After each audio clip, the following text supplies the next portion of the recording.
Hello, I'm Dr. Ravichandra, consultant surgical oncologist and robotic surgeon at Medicover Cancer Institute, Hyderabad.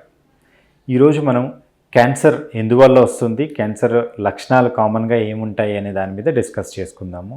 అదేవిధంగా cancer సంబంధించిన రొటీన్గా treatment అంటే చికిత్సా పద్ధతులు ఏముంటాయి, దేన్ని ఏ విషయంలో దేన్ని వాడతారు అనే దాని గురించి కూడా కొంత అవగాహన తెలుసుకుందాము. మొదటగా క్యాన్సర్ అంటే ఏంటి? క్యాన్సర్ అంటే ఏంటి అని చెప్పంటే ఏదైనా మన బాడీలో ప్రతి క్షణం ప్రతి సెల్ డివైడ్ అవుతూ ఉంటుంది. అంటే అది 1-2 కింద మారుతుంది, 2-4 కింద మారడము అనేది ఉంటుంది. అంటే మనకు దెబ్బ తగిలినప్పుడు మానాలన్నా కూడా కణాలన్నీ డివైడ్ అయ్యి అంటే దెన్ ఆ పూర్తిగా దెబ్బ మానగానే దెన్ ఒక స్టాప్ సిగ్నల్ వస్తుంది. వచ్చినప్పుడు అవి పెరగడం అనేది మానిపోతుంది, ఆగిపోతుంది అక్కడికి. సో ఇటువంటి స్టాప్ సిగ్నల్స్ లేకుండా కంటిన్యూస్గా పెరుగుతూ పోయే సెల్స్ ఏవైతే ఉంటాయో ఇవే క్యాన్సర్ సెల్స్ అంటామన్నమాట. ఇవి పెరుగుతున్న కొద్దీ ఏమవుతుంది, వాటి ఉన్న ప్లేస్లో ఆహారం అనేది సరిపోనప్పుడు అవి రక్తనాళాల్లోకి వెళ్ళిపోయి రక్తనాళాల్లోంచి రక్తం ద్వారా మిగతా బాడీకి అంతా కూడా స్ప్రెడ్ అవుతుంది. సో ఇట్లా స్ప్రెడ్ అయ్యే లక్షణాలు కలిగిన వాటికి మాత్రమే మనం క్యాన్సర్ అంటాం. అసలు ఈ క్యాన్సర్ అనేది చాలామంది అడిగే క్వశ్చన్, క్యాన్సర్ అంటే ఎన్ని రకాలు ఉంటాయి అని. క్యాన్సర్ అంటే ఎన్ని రకాలు ఉండడం అనేది కదండి, ఎనీథింగ్ ఈజ్ క్యాన్సర్. క్యాన్సర్ అనేది బాడీలో ఏ పార్ట్లో అన్నా రావచ్చు మనకు. అంటే బ్రెయిన్కి రావచ్చు, బోన్కి రావచ్చు, లంగ్స్కి రావచ్చు, లివర్కి రావచ్చు, స్టమక్లో, గర్భసంచిలో ఎక్కడైనా కూడా క్యాన్సర్ రావచ్చు. అండ్ వచ్చిన ప్రతి చోట ప్రతి క్యాన్సర్ డిఫరెంట్గా ఉంటుంది అని చెప్పంటే వీటికి సంబంధించిన చికిత్సా పద్ధతులు కానీ వీటిలో పనిచేసేటువంటి మందులు కానీ ప్రతి క్యాన్సర్కి సపరేట్గా ఉంటాయి. అందువల్ల ఏంటి అని చెప్పంటే క్యాన్సర్ ఎన్ని రకాలు అనేది కాదు, ఏ భాగంలో వచ్చింది అనే దాన్ని బట్టి మనకు ట్రీట్మెంట్ ఉంటుంది. ఈ క్యాన్సర్ లక్షణాలు ఎలా ఉంటాయి అంటారు. క్యాన్సర్ లక్షణాలు ఎలా ఉంటాయి అని చెప్పంటే ఒక మాటలో చెప్పడం కష్టం. బికాజ్ ఏ ఆర్గన్ అయితే ఎఫెక్ట్ చేసిందో దాన్ని బట్టి దాని లక్షణాలు ఉంటాయి అన్నమాట. కానీ జనరల్గా మనకు ఓవరాల్గా చెప్పుకోవడానికి ఒక చిన్న నెమోనిక్ అంటామన్నమాట. కాషన్ అని అంటారు. అంటే CAUTION. ఇవన్నీ కూడా ఒక్కొక్క క్యాన్సర్ లక్షణాలని మనకు సూచిస్తాయి.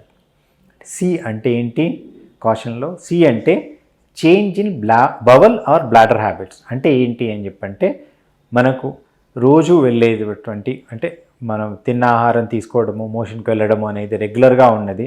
ఈ మధ్యకాలంలో ఏమైనా చేంజ్ కావడం అంటే ఏంటి అని చెప్పంటే అయితే కాన్స్టిపేషన్ రావడము, లేదు అనుకుంటే మోషన్ అనేది ఎక్కువసార్లు పోవాల్సి రావడము, ఇది కూడా క్యాన్సర్ లక్షణాలు ఏమిటంటే recent change in the bladder or bowel habits అంటాం. అదేవిధంగా మూత్రం పోయడానికి సడన్గా కష్టం కావడము, లేదు మూత్రంలో అంటే ఊరికే మూత్రం పోయాల్సి రావడము, దాంట్లో మంట రావడం, ఇవి కూడా క్యాన్సర్ లక్షణాలు ఉంటాయి. రెండవ లక్షణం మనకు sore that does not heal. Sore అంటే ఏంటంటే పుండు అనమాట. మన చర్మంలో కానీ ఎక్కడైనా కూడా మన మలద్వారంలో కానీ లేదు గర్భసంచి దగ్గర కానీ ఒక పుండులాగా తయారయ్యి ఆ పుండు మానకుండా ఉన్నట్టయితే, సింపుల్ ఇన్ఫెక్షన్ అనుకోండి, మనం యాంటీబయాటిక్స్ అవి పెడతాము, వారం కాకపోతే 2 వారాల్లో అది మానిపోతుంది. బట్ అట్లా మానకుండా పెరుగుతూ పోతుంది అనుకోండి, అది కూడా ఒక క్యాన్సర్ లక్షణంగా చెప్పుకోవచ్చు మనం. మూడవ లక్షణం ఏంటి? Unusual bleeding. అంటే ఎక్కడి నుంచి అయినా కూడా బ్లీడింగ్ అనేది ఒకటి ఏంటి, మనకు మలద్వారంలో అంటే మోషన్కి వెళ్ళిన దాంట్లో బ్లీడింగ్ కావడము, అది క్యాన్సర్ లక్షణమే మనకు. అంటే ఏంటి, పెద్ద పెగులో ఉన్న క్యాన్సర్స్లో ఆ విధంగా జరుగుతుంది. లేదు మనకు దగ్గినప్పుడు బ్లీడింగ్ కావడము, అది మనకు లంగ్ క్యాన్సర్లో వస్తుంది. అదేవిధంగా వామిటింగ్ చేసినప్పుడు బ్లీడింగ్ కావడము, ఇది స్టమక్ క్యాన్సర్లో వస్తుంది. అది కాకుండా నెలసరి జరుగుతున్న పేషెంట్స్లో అనుకుంటే నెలసరి కాకుండా మధ్యలో బ్లీడింగ్ కావడము, లేదు నెలలు ఆగిన తర్వాత బ్లీడింగ్ కావడము, ఇవన్నీ కూడా గర్భసంచికి సంబంధించిన క్యాన్సర్ లక్షణాలు. సో ఎక్కడి నుంచైనా మనకు బ్లీడింగ్ అవుతుంది అనుకుంటే, అది పర్సిస్ట్ అవుతుంది అనుకుంటే ఒకసారి క్యాన్సర్ కోసం చెక్ చేయించుకోవాల్సి ఉంటుంది. నాలుగవ లక్షణము thickening or lump in the breast అంటాం. అంటే ఏంటి అని చెప్పంటే రొమ్ములో ఏదైనా గడ్డలాగా కావడము, రొమ్ముకున్న చర్మం థిక్నింగ్ అంటే వాపు రావడము, గట్టిపడ్డము, ఇవి కూడా క్యాన్సర్ లక్షణాలే ఉంటాయి. అంటే రొమ్ములో గడ్డలు రావడం అనేది మనకు 18-20 ఏళ్ళ వయసులో ఆ పేషెంట్స్లో వచ్చేది చాలా కామన్గా చూస్తుంటాం. చిన్న చిన్న గడ్డలు వస్తుంటాయి. అవి డెవలప్మెంటల్గా వచ్చేవి అనమాట. వాటిని ఫైబ్రోయిడినోమాస్ అంటాము. సో అటువంటి వాటి గురించి మనం భయపడాల్సిన అవసరం లేదు. కాకపోతే anybody who is more than 30 years of age, particularly ఎవరైతే 50 years దాటిన తర్వాత గడ్డలాగా కనిపించాయో, ఇవన్నీ కూడా క్యాన్సరా కాదా అనేది ఒకసారి డాక్టర్ గారిని కన్సల్ట్ చేసి క్లియర్ చేసుకోవడం మంచిది. 5వ లక్షణము మనం indigestion or difficulty in swallowing. ఇవి ఏంటి, మనకు అన్నవాహికకు సంబంధించి ఈసోఫేగస్ అంటాం. అన్నవాహికలో ఏదైనా ట్యూమర్ వచ్చినట్టయితే మనం తిన్న ఆహారం సరిగ్గా పోదు. స్టార్టింగ్లో మనకేంటి గట్టి పదార్థాలు తినడం కష్టమవుతుంది, పోను మనకు నీరు కూడా తాగడం కష్టమవుతుంది. ఇది ఈసోఫేజియల్ క్యాన్సర్ లక్షణము. అదేవిధంగా కడుపులో క్యాన్సర్ వచ్చినట్లయితే ఇండైజెషన్ అంటే మామూలుగా మనము గ్యాస్ ప్రాబ్లం చాలామందిలో చూస్తూ ఉంటాం. గ్యాస్ ప్రాబ్లమే కదా అని నెగ్లెక్ట్ చేస్తుంటాము. దీని కారణంగా చాలాసార్లు మనకు స్టమక్ క్యాన్సర్ని లేట్ స్టేజెస్లో గుర్తిస్తుంటాము. సో గ్యాస్ట్రైటిస్ లాంటిది అంటే కడుపులో మంట లాంటిది, తినగానే నొప్పి రావడము, ఇటువంటి లక్షణాలు ఏమైనా ఉన్నట్టయితే అవి మనం రొటీన్గా వాడే మన యాంటాసిడ్స్ ఇటువంటివి తీసుకున్నా కూడా సెటిల్ కావట్లేదు అంటే మాత్రం తప్పనిసరిగా డాక్టర్ని కలవడము, ఎండోస్కోపీ చేయించుకోవడం మంచిది. 6వ లక్షణము obvious change in water mole. అంటే ఏంటి అని చెప్పంటే మనకు పుట్టుమచ్చలు కానీ ఇటువంటివన్నీ మనకు చిన్నప్పటి నుంచి చూస్తూ ఉంటాము. అటువంటి సడన్గా పెరగడం స్టార్ట్ అయినా, లేదు అనుకుంటే దాంట్లో దురద రావడము, లేదా ఉబ్బుగా కావడము, పుండుపడ్డము, ఇవన్నీ కూడా మనకు చర్మంకి సంబంధించిన క్యాన్సర్ లక్షణాలు అనమాట. 7వ లక్షణము కాషన్ అన్నాం కదా, ఎన్ అంటే నాగింగ్ కాఫ్. అంటే ఏంటి అని చెప్పంటే ఏదైనా దగ్గు 3 వారాల కంటే పైన తగ్గకుండా ఉన్నట్టయితే తప్పనిసరిగా డాక్టర్ గారిని కలిసి అది క్యాన్సర్ కాదు అని మాత్రం చెక్ చేయించుకోవాల్సి ఉంటుంది. Nagging cough or hoarseness of voice అంటే గొంతు బొంగురు పోవడం. మనకు మామూలుగా జబ్బు చేసినప్పుడు గొంతు బొంగురు పోవడం అనేది కామన్గా చూస్తాము. అట్లా కాకుండా ఈ జలుబు దగ్గు లాంటివి లేకుండా ఖాళీ గొంతు బొంగురు పోవడం కూడా మనకు క్యాన్సర్ లక్షణమే అనమాట. ఇటువంటి టైంలో కూడా డాక్టర్ గారిని కలిసి టెస్ట్ చేయించుకోవాల్సి ఉంటుంది. మా ఫ్యామిలీలో ఎవరికీ లేదు, మాకెందుకు క్యాన్సర్ వచ్చింది, అది నాకు క్యాన్సర్ వచ్చింది కదా, మా ఫ్యామిలీలో మిగతా వాళ్ళకి కూడా కలిగే ఛాన్స్ ఉందా, ఇట్లా చాలామంది అడుగుతూ ఉంటారనమాట. సో క్యాన్సర్ అసలు ఎందుకు వస్తుంది, క్యాన్సర్ వంశపారంపర్యంగా వస్తుందా అనేది చాలామంది క్వశ్చన్. క్యాన్సర్లో మనకు దాదాపు 5 నుంచి 10% వరకు కేసులు మాత్రమే మనకు ఫ్యామిలీ హిస్టరీ ఉంటుంది. అంటే వాళ్ళ తల్లిదండ్రుల్లోనూ వాళ్ళ ఇంకా అదర్ రిలేటివ్స్లోనూ ఉండడము ఇట్లాంటివన్నీ జరుగుతుంటాయి. So hardly 5% of the patients మాత్రమే ఫెమిలియల్ ఆర్ హెరిడిటరీ క్యాన్సర్స్ అంటాము.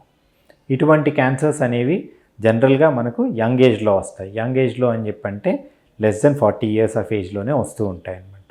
మనం బియాండ్ 50 ఇయర్స్ ఆఫ్ ఏజ్ వచ్చినవి జనరల్గా మనం ఇతర కారణాల వల్ల వచ్చిన క్యాన్సర్స్. అంటే 90 to 95% ఆఫ్ ద క్యాన్సర్స్ వంశపారంపర్యం కాదు, అవి వేరే కారణాల వల్ల వచ్చి ఉంటాయి. సో అటువంటి కారణాలు అన్నీ ఎక్స్ప్లెయిన్ చేయడం కష్టము, బట్ కామన్గా ఉండే కారణాలు చూసుకుందామండి. సో ఇప్పుడు క్యాన్సర్ ఏదైతే ఉంటుందో దాన్ని వాట్ వీఆర్ కాలింగ్ ఈజ్ మనం ఒక లైఫ్ స్టైల్ డిజార్డర్ అంటున్నాము. ఎందువల్ల లైఫ్ స్టైల్ డిజార్డర్ అంటున్నాము అని చెప్పంటే, నెంబర్ 1 క్యాన్సర్ కారణాలు ఏవైతే తీసుకుంటే, 1 హై ఫ్యాటీ ఫుడ్.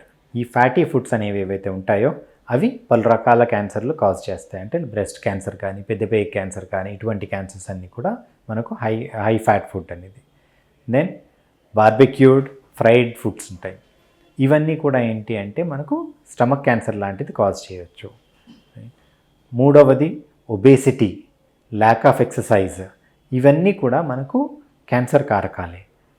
సో ఇవన్నీ ఎందుకు వస్తున్నాయి అని చెప్పంటే ఇవన్నీ లైఫ్ స్టైల్ ఫ్యాక్టర్స్, ఇవన్నీ మోడిఫైయబుల్ ఫ్యాక్టర్స్, మన చేతుల్లో ఉన్నవి. ఇది కాకుండా ఉండేవి మనకు అందరికీ తెలిసినవి. Number 1 tobacco. ఈ టొబాకో ఏంటి అని చెప్పంటే ఏదైనా రూపంలో, అంటే మిగతా వరల్డ్తో కంపేర్ చేసుకున్నట్టయితే ఇండియాలో మౌత్ క్యాన్సర్స్, నోటి క్యాన్సర్లు చాలా కామన్. ఎందుకు అని చెప్పంటే గుట్కా అలవాటు, అంటే టొబాకో చూయింగ్ అనేది చాలా ఎక్కువగా ఉంటుంది ఇండియన్స్లో. అందువల్ల ఇండియాలో one of the commonest cancers mouth cancer. అది కాకుండా smoking will cause cancer. Smoking వల్ల వచ్చే క్యాన్సర్స్ చాలా రకాలుగా ఉంటాయి. ఆల్మోస్ట్ ఎవ్రీ ఆర్గన్లో ఉన్న క్యాన్సర్కి ఈ స్మోకింగ్ని కారణంగా చూపించవచ్చు. కామన్గా మనం మాట్లాడేది లంగ్ క్యాన్సరే, కానీ లంగ్ క్యాన్సరే కాదు. ఈ స్మోక్ వెళ్ళింది అనుకుంటే మనకు ఒకసారి బ్లడ్లో ఎంటర్ అయినప్పుడు బాడీలో అన్ని పార్ట్స్కి రీచ్ అవుతుంది. కాబట్టి అవన్నీ అంటే పలు రకాల క్యాన్సర్స్కి ఇది కారణం. అంటే బ్రెస్ట్ క్యాన్సర్ దగ్గర నుంచి, గర్భసంచి క్యాన్సర్ దగ్గర నుంచి, కిడ్నీ క్యాన్సరు, బ్లాడర్ క్యాన్సరు, ఇవన్నీ కూడా మనకు స్మోకింగ్ వల్ల వస్తాయి.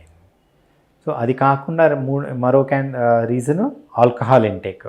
ఈ ఆల్కహాల్ అనేది ఏదైతే ఉంటుందో మనకు కామన్గా మనం చెప్పేది ఏంటి, బ్రెస్ట్ క్యాన్సరు, లివర్ క్యాన్సరు, పెద్దపై క్యాన్సర్, వీటన్నిటికీ ఆల్కహాల్ని కారణంగా చెప్తాం. అది డైరెక్ట్గా కాజ్ చేయకపోయినా కూడా సిగరెట్తో కలిసినప్పుడు ఏంటంటే ఈ ఆల్కహాల్ ఏం చేస్తుంది, ఇటువంటి వాటన్నిటిని ఎఫెక్ట్ని ఇంక్రీజ్ చేస్తుంది. సో అది డైరెక్ట్గా క్యాన్సర్ కాజ్ చేయకపోయినా కూడా పలు రకాల క్యాన్సర్స్, పర్టికులర్లీ స్మోక్ చేసే వాళ్ళలో ఆల్కహాల్ కూడా ఉన్నట్టయితే కనుక వాళ్ళ రిస్క్ అనేది 2 to 3 times పెరిగిపోతుంది. ఇవి కాకుండా కొన్ని ఉంటాయి మన చేతిలో లేనివి అని చెప్పంటే ఏంటి అని చెప్పంటే వైరల్ ఇన్ఫెక్షన్స్, అంటే హ్యూమన్ ప్యాపిలోమా వైరస్ అంటారు. ఈ హ్యూమన్ ప్యాపిలోమా వైరస్ ఇది మన గర్భసంచి ముఖద్వారపు క్యాన్సర్ అంటే సర్వైకల్ క్యాన్సర్ దాదాపుగా 80 to 85% క్యాన్సర్స్ అనేవి ఇవి మనకు హెచ్పివి వల్ల కలుగుతాయి. ఈ ఒక్క క్యాన్సర్ని మనము హెచ్పివి వ్యాక్సిన్ ద్వారా ప్రివెంట్ చేయగలుగుతాము. అదేవిధంగా other viral infections like hepatitis B virus, ఇది అయితే మనకు లివర్ క్యాన్సర్ని కాజ్ చేస్తూ ఉంటుంది.